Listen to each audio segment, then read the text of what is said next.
Falcon 9's in startup. All right, there we heard it. The onboard flight computers have taken over the launch countdown as Falcon 9 is now in startup.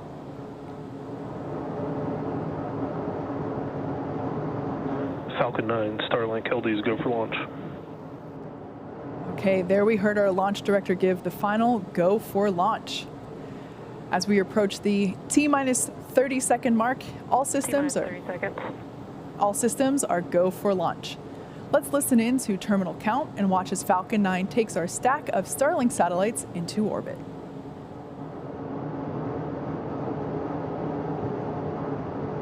T-minus 15 seconds. Falcon 9's configured for flight. 10, 9, 8, 7, 6, 5, 4, 3, 2, 1, 0. Ignition and liftoff.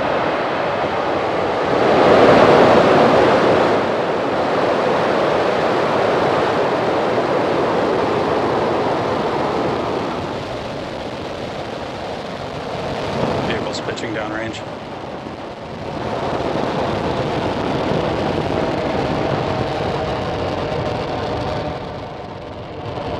Stage 1 propulsion's nominal.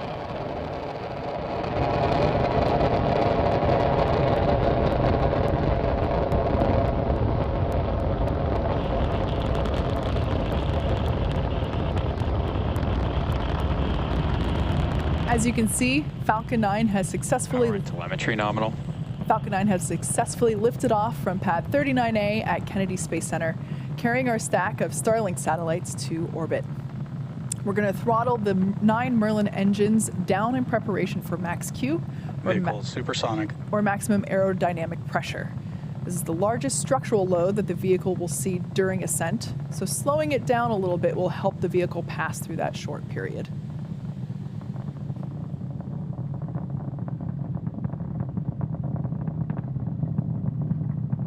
Max Q.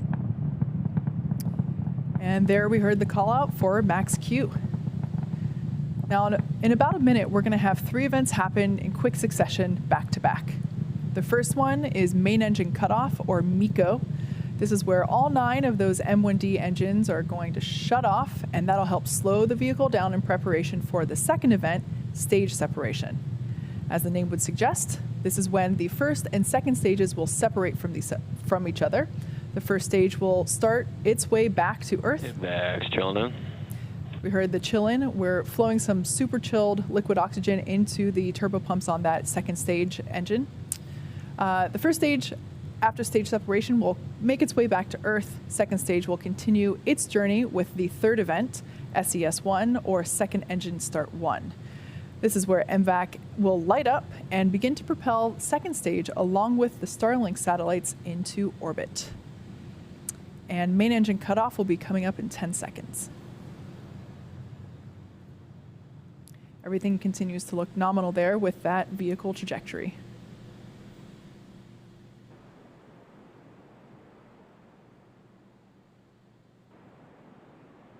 And MECO. Stage separation confirmed.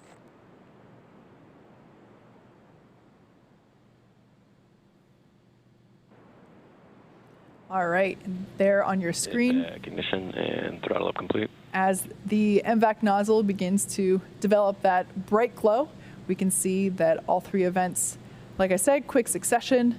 On the left-hand side of your screen, we have the first stage. In the background behind the first stage, I absolutely love this view. We got some night lights of the Space Coast behind it. The first stage is actually... Fairing separation confirmed. There we heard the call out for fairing sep, and we can see that stack of Starlink satellites there. Great views.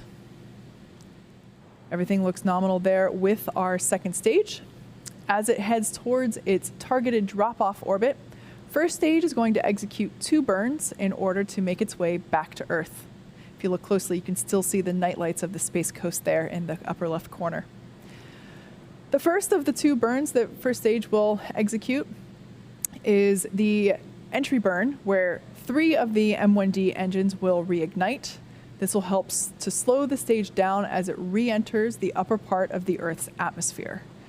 The second burn is the landing burn. This is a single engine burn that brings the vehicle speed Acquisition signal, Bermuda. down rapidly in order to land on the drone ship. So there are both shots that we have on screen are actually both of the second stage. We can see the large plume on the left-hand side. Everything continues to look nominal.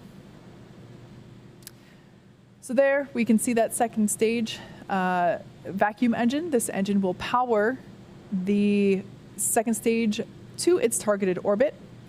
What you can't see on screen is the other end of the second stage where the 60 Starlink satellites are stacked and awaiting deployment later on in our mission this morning. Starlink satellites operate over 60 times closer to the Earth than traditional satellites, resulting in much lower latency. For those of you that might not be familiar, latency is the time that it takes to send data from one point to the next. So in this context, it's the time it takes to send data. Second stage is following a nominal trajectory. Good call out there for nominal trajectory for second stage. So latency, in this context, it's the time that it takes to send data from the ground to the satellite and then back. When satellites are far away from Earth, latency is high. We're talking 550 milliseconds or more. This prevents activities like video calls and online gaming.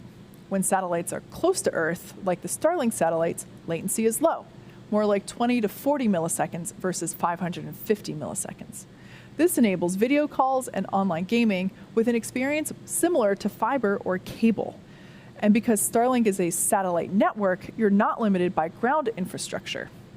That's one of the main reasons why people who live in rural or remote areas don't have access to high-speed internet, because running the fiber or the cable necessary to get them connected is just too expensive. The Starlink kit comes with everything you need to get connected, including your Starlink, also known as Dishy McFlatface, your Wi-Fi router, power supply, and cabling.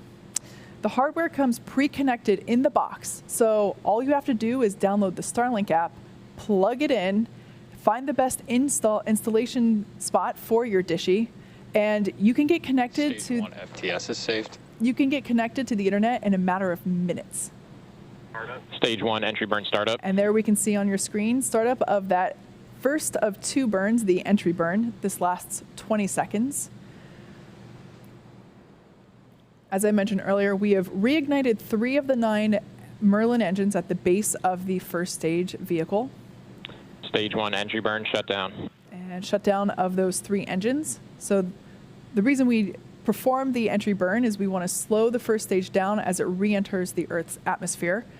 As you can tell by the energy there on the grid fins, we can see that it's going pretty fast, and we want to slow the velocity down as it re-enters the atmosphere. Second stage is on a nominal trajectory. Heard the call out there that second stage is on a nominal trajectory. The next event that we have coming up will be the landing burn for the first stage. As the name suggests, this is when we'll be attempting to land on our drone ship, Of Course I Still Love You, which is currently holding position a couple hundred miles off the coast of Florida in the Stage 1 transonic. a couple hundred miles off the coast of Florida in the Atlantic Ocean.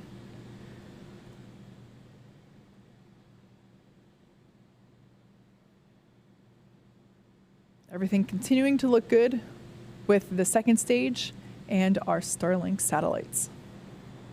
Also signal stage 1, Cape Canaveral expected.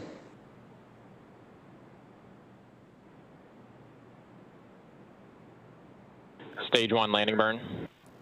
So we heard the call out that the landing burn for stage 1 has begun. We can start to see the plume there on our drone ship cam on the left-hand side of your screen. Hopefully we'll be able to maintain video signal through landing. Stage 1 landing leg deploy. Okay, the landing legs are out. Terminal guidance. Unfortunately, it looks like we weren't able to maintain that video signal. We'll bring that back to you as soon as we can, as well as a status update on that landing. Everything continues to look good. Stage 2 FTS is saved. Everything continues to look good there with second stage. Stage 1 landing confirmed. All right, we heard it. We couldn't see it, but we did hear verbal confirmation that we had a successful landing of that booster. marking our 70. Also signal stage 2 from the Cape as expected. This marks our 77th successful recovery of an orbital class rocket, and the 9th landing of this particular booster. Like I mentioned before, this is the